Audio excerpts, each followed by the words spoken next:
Have you ever wondered how two people can experience the exact same situation completely differently?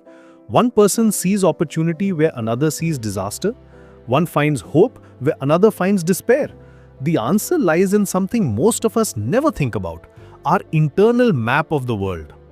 Meet Ayan, a young professional whose story will change how you see everything. Every morning, he'd drive to work cursing the traffic, the city, the people around him. "This city is terrible," he'd mutter. "People are selfish. Hard work never pays off here." His world was painted in shades of frustration and disappointment. Sound familiar? But here's what Ayan didn't realize. He wasn't seeing the world as it was. He was seeing it through a map he'd created in his mind.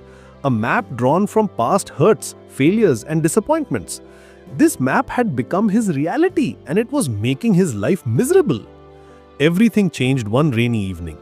Ayan was stuck in traffic, fuming as usual, when he noticed his colleague Amit get out of his car to help an elderly man who'd fallen. This same rain that annoyed Ayan became an opportunity for Amit to show kindness. The same traffic jam that frustrated Ayan gave Amit a chance to make someone's day better. That night, Ayan couldn't sleep. A question kept haunting him. Is the world really this bad, or have I just been seeing it wrong all along? This single question became the beginning of his transformation. The next few weeks brought a series of challenges that would have normally sent Ayan spiraling. His team's biggest project, months of hard work, was suddenly cancelled with just a short email.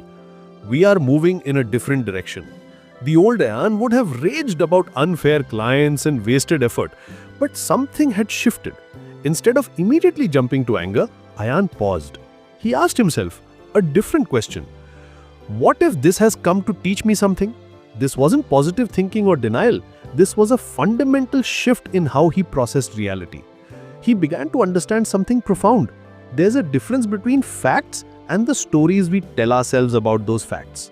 The fact was, the project was cancelled. The story he used to tell himself was, "I'm unlucky, clients are terrible, my efforts are worthless." But what if he could separate the two? The fact gave him information. The story gave him suffering. The fact opened possibilities. The story closed them.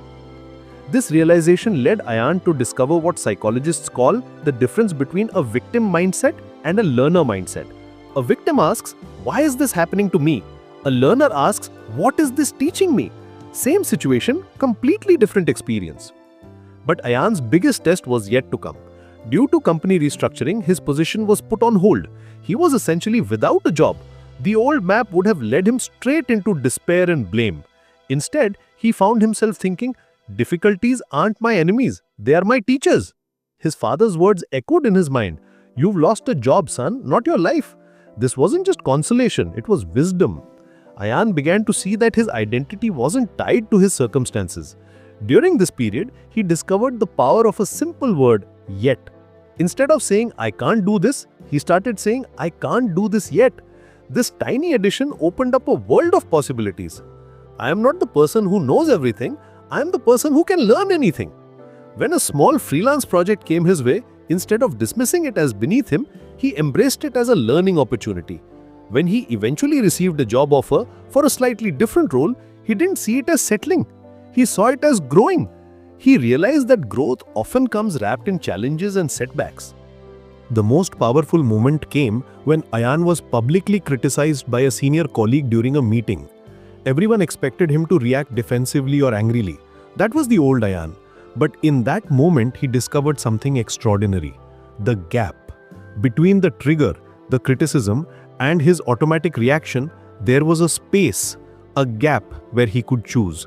In that gap lay his freedom. Instead of reacting emotionally, he responded thoughtfully. "You're right about the delay being my responsibility.